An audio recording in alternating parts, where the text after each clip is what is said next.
Cyrus the Great adalah Raja Persia yang mendirikan Kekaisaran Achaemenian yang luas di timur tengah dari Laut Aegea hingga Sungai Indus. Namanya disebutkan dalam sebuah legenda yang ditulis oleh Xenophon, seorang penulis Yunani kuno. Dalam legenda ini, Cyrus ditampilkan sebagai penguasa yang adil dan ideal. Orang Persia kuno menganggapnya sebagai bapak rakyat. Cyrus membebaskan orang-orang Yahudi dari penawanan Babilonia. Ia lahir sekitar tahun 590 sampai 580 sebelum Masehi, kemungkinan di Persia. Ayah dari Cyrus Agung adalah Cambyses I. Arti namanya juga masih menjadi misteri. Mungkin nama ini diberikan kepadanya saat lahir, atau muncul ketika dia duduk di atas tahta. Mungkin memiliki arti khusus. Beberapa sarjana percaya bahwa Cyrus adalah nama tengah penguasa.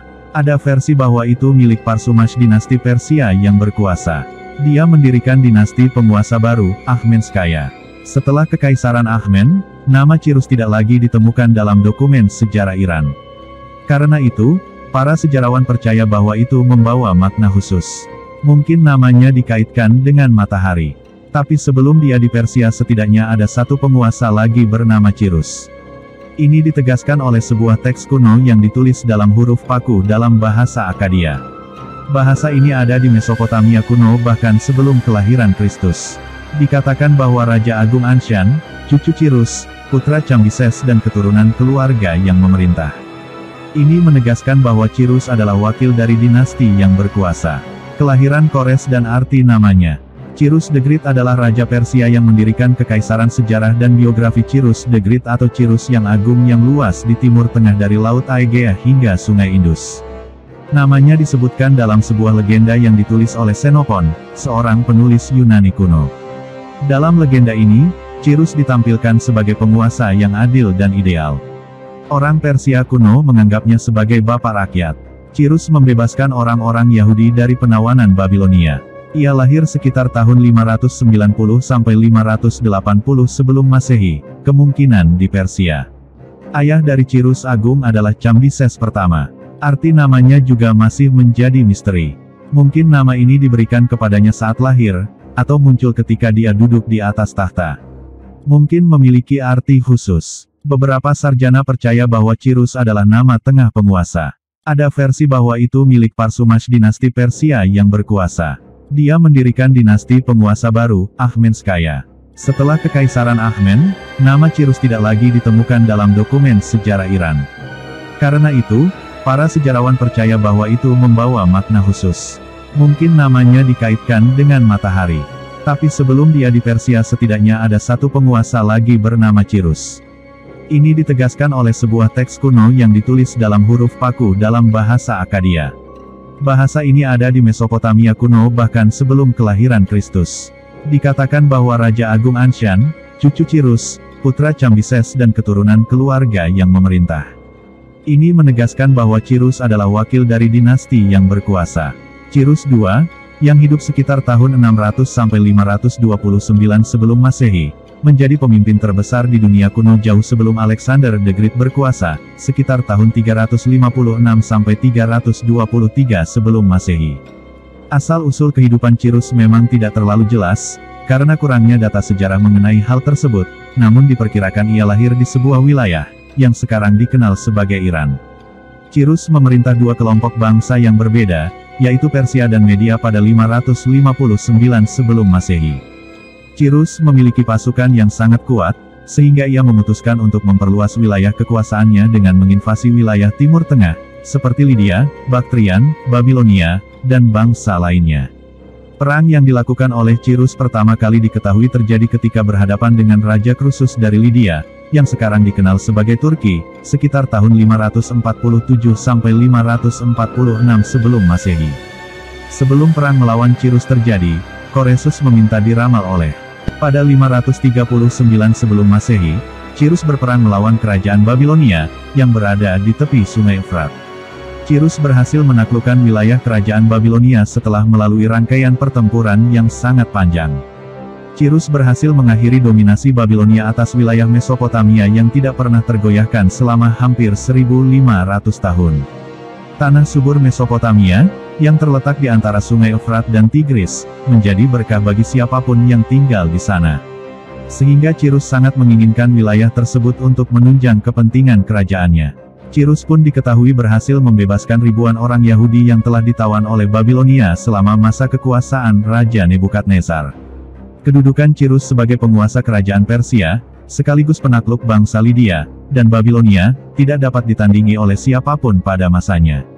Tidak ada seorang pun yang memiliki prestasi hebat semacam itu, terutama karena berhasil menduduki banyak wilayah yang dikuasai oleh pasukan kuat. Penaklukan Cirus atas Babilonia memberinya kekuasaan atas armada Funisia, yang memberikan sumbangan kekuatan lebih besar untuk pasukannya.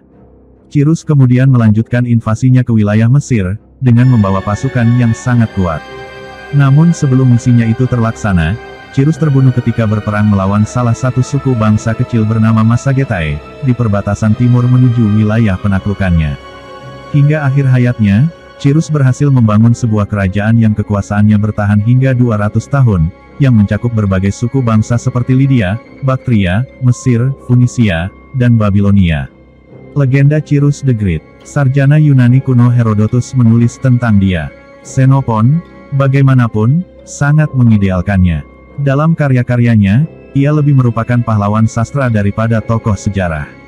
Tetapi bahkan sumber lain mengkonfirmasi bahwa Cirus menghormati dan merawat rakyatnya. Dia juga merawat orang lain, Persia, Yunani, dan lainnya. Herodotus mengklaim bahwa orang Persia dengan hormat memanggilnya ayah mereka. Mereka tidak menyukai penguasa yang mengikutinya. Ada banyak hoaks dalam cerita masa kecil Cirus dalam karya Herodotus dan Xenophon. Semua karya mereka didasarkan pada kepercayaan rakyat dan kualitas manusia dari pendiri dinasti. Ada cerita serupa tentang penguasa Iran lainnya, kemudian. Salah satu legenda menceritakan bagaimana Astyages, Raja Media, menikahi putrinya dengan Pangeran Persia Cambyses. Ini kembali pada hari-hari ketika Persia berada di bawah Media. Sebagai hasil dari pernikahan ini, Cirus lahir. Tulisan Herodotus tentang Cirus the Great. Sarjana Yunani kuno Herodotus menulis tentang dia. Xenophon, bagaimanapun, sangat mengidealkannya. Dalam karya-karyanya, ia lebih merupakan pahlawan sastra daripada tokoh sejarah. Tetapi bahkan sumber lain mengkonfirmasi bahwa Cirus menghormati dan merawat rakyatnya. Dia juga merawat orang lain, Persia, Yunani, dan lainnya. Herodotus mengklaim bahwa orang Persia dengan hormat memanggilnya ayah mereka. Mereka tidak menyukai penguasa yang mengikutinya. Ada banyak hoaks dalam cerita masa kecil Cirus dalam karya Herodotus dan Xenophon. Semua karya mereka didasarkan pada kepercayaan rakyat dan kualitas manusia dari pendiri dinasti. Ada cerita serupa tentang penguasa Iran lainnya, kemudian. Salah satu legenda menceritakan bagaimana Astyages, Raja Media, menikahi putrinya dengan Pangeran Persia Cambyses. Ini kembali pada hari-hari ketika Persia berada di bawah Media. Sebagai hasil dari pernikahan ini, Cirus lahir. Menggulingkan kekuasaan raja-raja. Setelah merebut kekuasaan atas Media, Cirus pertama-tama mulai mengumpulkan di bawah kepemimpinannya suku-suku Iran yang tersebar. Kemudian dia mulai menyebarkan kekuatannya lebih jauh ke barat. Mendengar tentang penggulingan Raja Median Astyages, Raja Lydia Croesus juga memutuskan untuk memperluas perbatasannya, merapikan Media untuk dirinya sendiri. Cirus muda tidak mentolerir ini. Dia dan pasukannya berbaris melawan Croesus. Ibu kota Lydia, penaklukan kerajaan Babel oleh Cirus the Great. Penaklukan Cirus berikutnya adalah Babel. Pada saat itu, Nabonidus memerintahnya. Rakyat tidak senang dengan pemerintahannya. Karena itu, mereka dengan cepat menyerah kepada pasukan Kores. Bahkan dewa utama Babilonia, Marduk, tidak membantu Nabonidus. Tuhan berpaling dari Nabonidus. Pada bulan Oktober tahun 539, Babel diserahkan kepada Persia. Cirus menjadi pembebas orang Yahudi dari perbudakan Babilonia. Cirus mengizinkan mereka untuk kembali ke rumah mereka. Dia juga menghormati perwakilan negara lain. Dia selalu berusaha untuk mendamaikan mereka satu sama lain. Cirus mendukung adat istiadat setempat dan melakukan pengorbanan kepada dewa-dewa setempat. Penaklukan Suriah dan Palestina. Cirus tidak berhenti pada penaklukan ini. Ia juga menaklukkan Suriah dan Palestina, yang sebelumnya berada di bawah kekuasaan Babel. Kilikia menjadi sekutunya dalam penaklukan. Ketika Cirus dan Amiannya berperang melawan Croesus, Kilikia memihaknya. Dengan demikian, Kilikia mempertahankan status khusus di Kekaisaran Kores. Penakluk besar, Dengan bantuan kekuatan militer dan negosiasi diplomatik, mendirikan sebuah kerajaan besar, yang terbesar pada tahun-tahun itu. Ada beberapa ibu kota di dalamnya. Salah satu ibu kotanya adalah kota Ekbatana, Hamadan. Itu sebelumnya adalah ibu kota Media. Ibu kota lainnya adalah Pasargadae. Dia berada di Persia. Di dalamnya, Cyrus mengalahkan Astyages. Keruntuhan kota kuno ini sangat populer di kalangan wisatawan modern. Ibu kota musim dingin kekaisaran adalah kota Babel. Cyrus mengambil alih banyak dari orang-orang yang ditaklukkan. Dia mampu mendamaikan Media. Setelah menciptakan semacam kerajaan ganda, ia mengumpulkan Media dan Persia. Sebelumnya, Media memerintah kekaisaran, sementara Persia tetap menjadi pengikut mereka. Persepolis adalah ibu kota raja-raja Achaemenida. Ini sudah berlangsung sejak zaman Darius. Tapi Cyrus belajar banyak dari Persia, dan Persia mengadopsi budaya Media. Banyak kesamaan telah menjadi dalam unsur-unsur pakaian dari dua bangsa. Cyrus memperkenalkan banyak inovasi ke dalam pemerintahan. Dia adalah seorang pemimpin brilian yang tidak hanya menciptakan kerajaan besar, tetapi juga membentuk budaya dan peradaban Achaemenian. Warisan Cyrus the Great. Hampir tidak ada informasi tentang kehidupan pribadi Cyrus. Dia memiliki dua putra, Cambyses dan Smerdis. Ada anggapan bahwa ketika Cambyses menjadi penguasa, dia mengeksekusi Smerdis. Beberapa sejarawan mengklaim bahwa mereka berasal dari ibu yang berbeda dan kebangsaan yang berbeda. Smerdis, mungkin, lahir dari seorang ibu Yunani. Sejarawan juga mengklaim bahwa ia memiliki seorang putri bernama Atossa. Dia menjadi istri saudaranya Cambyses. Tidak ada yang diketahui tentang anak-anak Cyrus lainnya, kecuali ada dua lagi. Tetapi mereka tidak berkontribusi pada sejarah. Setelah penaklukan Babel, Cyrus kembali pergi untuk menaklukkan timur ke Laut Kaspia. Dia menaklukkan suku-suku pengembara. Di salah satu suku, dia mengambil tawanan putra pemimpin. Pewaris tawanan bunuh diri. Setelah itu, ibunya bersumpah untuk membalas dendam pada Kira atas kematian putranya.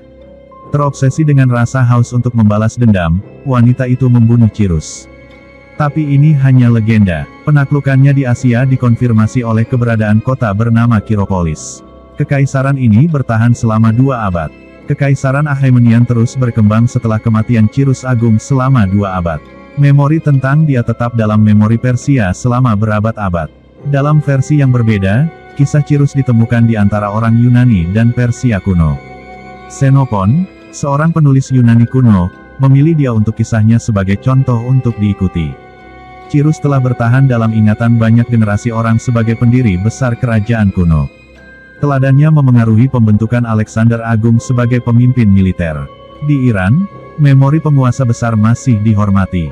Pada tahun 1971, Iran merayakan 2500 tahun sejak kelahiran Raja Besar.